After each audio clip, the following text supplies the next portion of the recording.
दोस्तों नमस्कार, एक बार पुनः स्वागत है आपका हमारे चैनल एनसीईआरटी सॉल्यूशन 99 पर। दोस्तों आप हमें आशा है आप अच्छे होंगे, स्वस्थ होंगे और आपकी पढ़ाई अच्छे से चल रही होगी। दोस्तों आज हम एक महत्वपूर्ण सॉल्व पेपर हल करेंगे।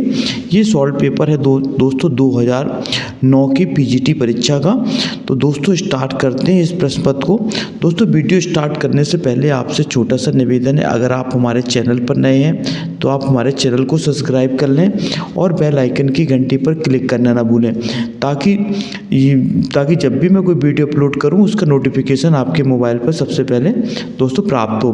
तो दोस्तों पीजीटी हिंदी का 2009 का पेपर है और दोस्तों ये आपकी आने वाली परीक्षाएं, चाहे आप TGT, PGT, NBS, KVS Hindi विषय से दोस्तों तैयारी कर रहे हैं तो उसके लिए दोस्तों ये प्रश्नोत्तरी बहुत ही सहायक सिद्ध होगी। तो दोस्तों स्टार्ट करते हैं आज के इस सेशन को। दोस्तों प्रश्न क्रमांक 1 देखते हैं। दोस्तों प्रश्न क्रमांक 1 में पूछा गया दोस्तों, सभी प्रश्न दोस्तों बहुत ही महत्वपूर्ण हैं और ये आपके लिए बहुत ही सहायक सिद्ध होंगे। पहला प्रश्न पूछा गया दोस्तों, प्रेरणा कहानी किसके द्वारा रचित है? नगेन द्वारा, हजारी प्रसाद द्विवेदी द्वारा, जयशंकर प्रसाद द्वारा और दोस्तों प्रेमचंद द्वारा। दोस्तों प्रेरणा जो कहानी है ये दोस्तों प्रेमचंद द्वारा लिखी गई एक महत्वपूर्ण कहानी है। इसको दोस्तों आप अच्छी तरह से याद रखें। ये प्रेरणा कहानी के लेखक मुंशी प्रेमचंद है। दोस्तों मुंशी प्रेमचंद ने दोस्तों 300 से ज़्यादा कहानियाँ लिखी, जो इनके जो है मानसरोवर खंड में दोस्तों, मानसरोवर जो है शीर्षक से 8 भागों में दोस्तों ये रचनाएं लिखी, कहानियाँ प्रकाशित हैं।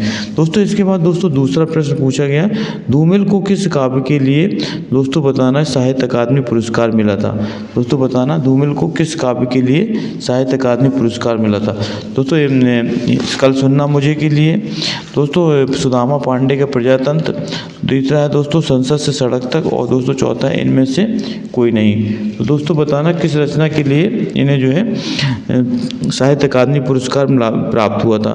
तो दोस्तों ये मिला था सुदामा कल सुनना मुझे रचना के लिए दोस्तों 1979 में इन्हें साहित्य अकादमी पुरस्कार प्राप्त हुआ था। इसके बाद दोस्तों प्रश्न क्रमांक अगला देखते हैं। प्रश्न क्रमांक अगले में क्या पूछा गया? प्रश्न क्रमांक अगले में पूछा गया है दोस्तों, बिहारी सस्सई में कितने दोहे हैं? तो दोस्तों बिहारी सस्सई में 718 दोहे हैं। इसका राइट आंसर दोस्तों बी है। इसके बाद दोस्तों प्रश्न क्रमांक अगला चौथा पूछा गया, निम्नलिखित में रासो ग्रंथ में बताना है किसके कौन सा जो है एक प्रेम काव्य के रूप में दोस्तों माना जाता है श्रृंगारी काव्य है। तो दोस्तों इसमें जो श्रृंगारी प्रेम काव्य श्रृंगार काव्य है दोस्तों वो है बीसलदेव रासो और दोस्तों इसके लेखक है नरपति नाल। अष्टचाप के प्रमुख कवि नंददास किसके शिष्य थे? दोस्तों नंददास शिष्य थे विट्ठलनाथ के, और विट्ठलनाथ के दोस्तों 4 शिष्य थे और 4 शिष्य थे बल्लभाचार्य के। तो ये दोस्तों विट्ठलनाथ ने 1565 ईस्वी में दोस्तों अष्टचाप की स्थापना की थी। इसके बाद दोस्तों प्रश्न क्रमांक 6वां पूछा, विद्यापति ने कुल कितने ग्रंथों की रचना की? तो दोस्तों विद्यापति ने जो है 14 ग्रंथों की रचना की। इसका राइट आंसर दोस्तों डी है, जिसमें से दोस्तों कीर्तिलता, कीर्ति पताका इत्यादि दोस्तों इनके महत्वपूर्ण ग्रंथ हैं। नारी विमर्श पर लिखने वाली पहली लेखिका कौन थी? दोस्तों नारी विमर्श पर सबसे पहले लिखा था बंग महिला ने और दोस्तों इनका वास्तविक नाम था राजेंद्र बाला घोष। इनकी दुलाई वाली कहानी दोस्तों 1907 में प्रकाशित हुई थी। बहुत ही दोस्तों महत्वपूर्ण कहानी है। गमन का विलोम क्या होगा? दोस्तों गमन का अर्थ होता है जाना और इसका विपरीत दोस्तों होगा आगमन। आगमन का अर्थ होता है दोस्तों आना। हिंदी के प्रारंभिक काल को वीरगाथा काल नाम किसने दिया? बहुत ही महत्वपूर्ण प्रश्न दोस्तों। हिंदी का जो प्रारंभिक काल था उसको वीरगाथा काल नाम दिया था आचार्य रामचंद्र शुक्ल ने। इन्होंने दोस्तों 1929 में हिंदी साहित्य का इतिहास नाम से एक साहित्य ग्रंथ लिखा, जिसमें उन्होंने आदिकाल को वीरगाथा काल नाम दिया था। हिंदी का पहला कवि कौन सा है? दोस्तों हिंदी का पहला कवि बताना है सरपा है, सबरपा है, देवसेन और कबीर। तो दोस्तों अधिकांश साहित्यकारों ने, इतिहासकारों ने हिंदी का पहला कवि दोस्तों सरपा माना है और दोस्तों ये मत सर्वाधिक प्रचलित मत के रूप में जाना जाता है। कर्म कारक के लिए बताना कौन सी चिन्ह का प्रयोग होता है? तो दोस्तों कर्ता ने कर्म को, कर्म के कारक के लिए को शब्द का दोस्तों चिन्ह प्रयोग किया जाता है। अनुष्टुप बताना दोस्तों क्या है? तो अनुष्टुप जो है एक दोस्तों एक छंद है, एक अलंकार है, एक रस है, एक गुण है। तो दोस्तों अनुष्टुप जो है एक प्रकार का छंद है। इसका राइट आंसर दोस्तों ए है। इसके बाद दोस्तों प्रश्न क्रमांक 13 देखते हैं, देवनागरी लिपि की सबसे बड़ी विशेषता बताना क्या है? दोस्तों हिंदी भाषा का लिपि होना, प्राचीन लिपि होना, अनेक भारतीय भाषाओं की लिपि होना, सर्वाधिक वैज्ञानिक लिपि होना और एक ध्वनि के लिए एक संकेत होना। तो दोस्तों देवनागरी लिपि की सबसे बड़ी विशेषता है कि दोस्तों सर्वाधिक वैज्ञानिक लिपि है ये, और एक ध्वनि के लिए इसके लिए एक संकेत का प्रयोग किया जाता है। और दोस्तों देवनागरी लिपि जो है बाएं से दाएं की ओर लिखी जाती है। इसका दोस्तों राइट आंसर दोस्तों डी है। निम्नलिखित युग्मों में से कौन सा युग्म सही है बताना दोस्तों, कौन सा युग्म सही नहीं है। दोस्तों इसमें गलत चुनना है। तो नीलोत्पलम कर्मधारय समाज है, दशानन में दोस्तों बहुब्रीहि समाज है, और राम लक्ष्मणों में अव्ययभाव समाज है, दोस्तों गलत है। राम और लक्ष्मण यहाँ दोस्तों द्वंद्व समाज होना चाहिए, जबकि दोस्तों यहाँ अव्ययभाव समाज दिया है, इसलिए दोस्तों सी जो है गलत है। जबकि दिवस और रात्रि में दोस्तों द्वंद्व समाज है। ये दोस्तों तीनों सही हैं, ए बी और सी, जबकि दोस्तों ए सी जो है गलत है। इसका राइट आंसर दोस्तों सी है। पृष्ठ क्रमांक दोस्तों अगला है स्वस्तित्व में संधि विशेष बताना है कौन सा संधि है दोस्तों स्वस्तित्व में। तो दोस्तों स्वस्तित्व में संधि है दोस्तों स्वस्ति प्लस अस्तु, इसका राइट आंसर दोस्तों ये है। व्यंजन संधि का उदाहरण बताना दोस्तों, व्यंजन संधि का उदाहरण कौन सा है, उदाहरण नहीं है। तो दोस्तों उत्धन चारणम उच्चारणम व्यंजन संधि का उदाहरण है। रामस धन टीकते रामस टीकते, ये भी दोस्तों व्यंजन संधि का उदाहरण है। सत धन चित सच्चित, ये भी दोस्तों व्यंजन संधि का उदाहरण। जबकि दोस्तों गंगा प्लस उद्गम अर्थात गंगोद्गम, ये दोस्तों व्यंजन संधि का उदाहरण नहीं है। ये दोस्तों है दोस्तों गुण संधि है। गंगा का दोस्तों आ और इसका दोस्तों उ मिलकर के दो क्या होता है गंगोत्कम ओ हो जाता है, इससे दोस्तों गुण संधि के अंतर्गत आता है। श्रीहर्ष का ग्रंथ बताना दोस्तों कौन सा है। तो श्रीहर्ष की जो ग्रंथ है दोस्तों वो है नैषध काव्य। इसके रचनाकार दोस्तों राजतरंगिणी के लेखक दोस्तों कल्याण है, और मेघदूत के लेखक हैं दोस्तों कालिदास। शिशुपाल वध के रचनाकार कौन सा है दोस्तों, शिशुपाल वध के जो रचनाकार हैं वो है दोस्तों महाकवि। इसका राइट आंसर दोस्तों ए बी है। इसके बाद दोस्तों पृष्ठ क्रमांक 19 में देखते हैं क्या पूछा। 19 में पूछा गया है अन्य प्लस अन्यान्य का शब्द का संधि विच्छेद बताना है। तो दोस्तों इसका संधि विच्छेद होगा अन्य प्लस अन्न, इसका राइट आंसर दोस्तों बी है। इसके बाद दोस्तों पृष्ठ क्रमांक 20 में पूछा है मुरझाया फूल वर्षा के दोस्तों फुहार द्वारा अभिसिंचित होकर पुनः खिल उठे। दूसरा है दोस्तों मुरझाया हुआ फूल वर्षा की फुहार से अभिसिंचित होकर पुनः खिल उठा। मुरझाया हुई फूल वर्षा की फुहार से अभिसिंचित होकर पुनः खिल उठी। मुरझाया हुआ फूल वर्षा की फुहार से अभिसिंचित होकर पुनः खिल उठा। तो दोस्तों इसका जो राइट आंसर है बी है, मुरझाया हुआ फूल वर्षा की फुहार से अभिसिंचित होकर पुनः खिल उठा। इसके बाद दोस्तों पृष्ठ क्रमांक 21 में है संस्कृत काव्य में पद लालित के लिए किसको जाना जाता है। कालिदास, माघ, भारवी और दंडी। तो दोस्तों इसका राइट आंसर दोस्तों दंडी है। दंडी को दोस्तों पद लालित के लिए जाना जाता है। काव्य का वह गुण जो चित्त में तेज और स्फूर्ति का संचार करता है दोस्तों वो कहलाता है ओज गुण। ओज गुण में दोस्तों वीर रस और दोस्तों रौद्र रस का प्रयोग किया जाता है। इसके बाद तरु रिपु रिपु तरु धर देख के बिरहनी ते अकुलाए में कौन सा काव्य दोष है। तो दोस्तों यहाँ पर जो है क्लिष्टतव काव्य दोष है।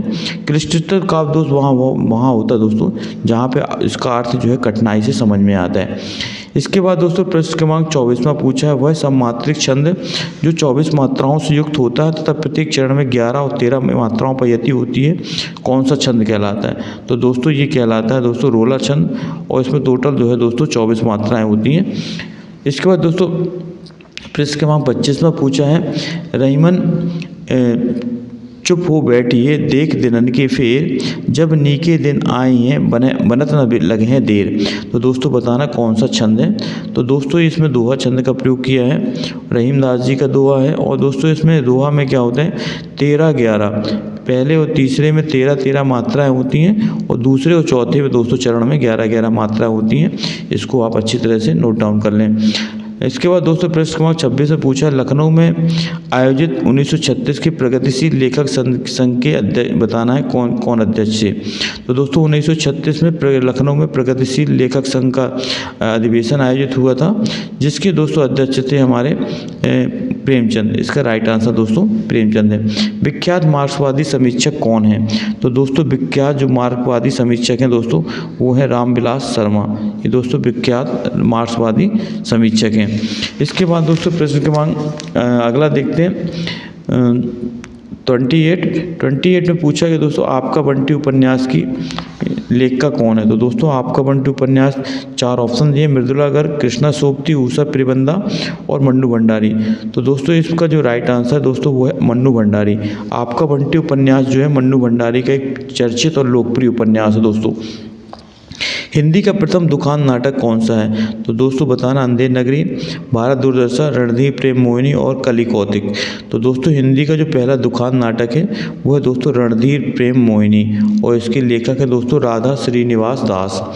इसके बाद दोस्तों जबकि दोस्तों अंधेर नगरी, भारत दुर्दशा और दोस्तों ये दोनों नाटक जो है दोस्तों भारतेंदु हरिश्चंद्र के हैं और कली कौतिक दोस्तों ये नाटक है प्रताप नारायण मिश्र का। ध्रुव स्वामी नाटक की रचना किसने की थी। भारतेंदु हरिश्चंद्र ने, प्रताप नारायण मिश्र ने, हरिकृष्ण जौहर ने या जयशंकर प्रसाद ने। तो दोस्तों ध्रुव स्वामी जो नाटक था वो दोस्तों जयशंकर प्रसाद ने लिखा था।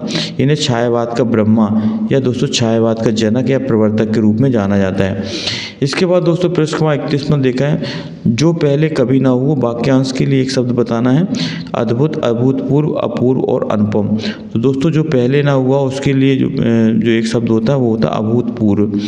आँख की किरकिरी होने मुहावरे का अर्थ बताना। अप्रिय लगना, धोखा देना, कष्टदायक होना या बहुत प्रिय होना। तो दोस्तों आँख की किरकिरी का अर्थ होता है मुहावरा, इसका अर्थ होता है अप्रिय लगना। भाषा की सबसे छोटी इकाई कौन सी होती है बताना दोस्तों। शब्द, व्यंजन, स्वर या वर्ण। तो दोस्तों भाषा की सबसे छोटी इकाई वर्ण होती है, इसे दोस्तों अक्षर भी कहा जाता है। गौशाला शब्द में दोस्तों बताना कौन सा समास है। तो दोस्तों गौशाला का अगर हम विच्छेद करें तो हो जाए गाय की शाला। तो दोस्तों गाय की शाला इसमें दोस्तों तत्पुरुष समाज है, इसमें दोस्तों विभक्ति का लोप हो रहा है। इसके बाद निम्नलिखित में से कर्मधारय समाज की किस्में हैं। चक्रपाणी, चतुर्यम, नीलोत्पलम और दोस्तों माता पिता। तो दोस्तों कर्मधारय समाज वहाँ होता है जहाँ विशेषण और विशेष का संबंध होता है। तो दोस्तों नीलोत्पलम में विशेषण विशेष संबंध है। नीला है जो उत्पल, अर्थात दोस्तों नीला शब्द विशेषण है, इसलिए दोस्तों यहाँ कर्मधारय समाज है। मेवाती किस उपभाषा वर्ग की बोली है। पूर्वी हिंदी, राजस्थानी हिंदी, बिहारी हिंदी और पहाड़ी हिंदी। तो दोस्तों मेवाती जो है राजस्थानी हिंदी के अंतर्गत आती है। इसके बाद दोस्तों निम्नलिखित शब्दों में से बताना है हनुमान का पर्यायवाची शब्द नहीं है। राम भक्त, पवनसुत, बजरंगबली और कपीश्वर। तो दोस्तों पवनसुत, बजरंगबली और कपीश्वर तीनों दोस्तों हनुमान जी के पर्यायवाची, जबकि राम भक्त दोस्तों एक विशेषण है। आवरण शब्द का विलोम बताना है दोस्तों। अनावरण, आचरण, सुवर्ण और अवज्ञा। तो दोस्तों आवरण का जो विलोम होगा वो होगा दोस्तों अनावरण। इसके बाद दोस्तों जिसे धैर्य ना हो उसके लिए एक शब्द बताना है वाक्यांश के लिए। तो दोस्तों जिसे धैर्य ना हो उसके लिए दोस्तों उसके लिए एक शब्द होता है अधीर। इसका राइट आंसर दोस्तों सी है। फिर इसके बाद दोस्तों 40 है रज्जू शब्द का हिंदी में अर्थ बताना है। तो दोस्तों रज्जू शब्द का जो हिंदी में अर्थ होता है दोस्तों ये होता है रस्सी। रज्जू शब्द दोस्तों तत्सम शब्द है और इसका दोस्तों तद्भव होता है रस्सी। तो दोस्तों इस तरह थे टॉप 40 प्रश्न आज के। आई होप यू दोस्तों ये प्रश्नोत्तरी आपके लिए टीजीटी हिंदी से दे रहे हैं, आप पीजीटी देख रहे हैं, NVS, KVS, MP TET, UP TET, किसी भी स्टेट की दोस्तों आप तैयारी कर रहे हैं उसमें हिंदी साहित्य और व्याकरण इसके लिए दोस्तों ये प्रश्न बहुत ही रामबाण साबित होंगे। तो दोस्तों एक बार पुनः आपसे एक रिक्वेस्ट है, अगर आप हमारे चैनल पर नए हैं तो आप हमारे चैनल को सब्सक्राइब कर दें और बेल आइकन की घंटी पर क्लिक करना ना भूलें। तो दोस्तों आपका दिन शुभ हो। नेक्स्ट वीडियो में फिर मिलते हैं, तब तक के लिए दोस्तों जय हिंद, जय भारत, वंदे मातरम।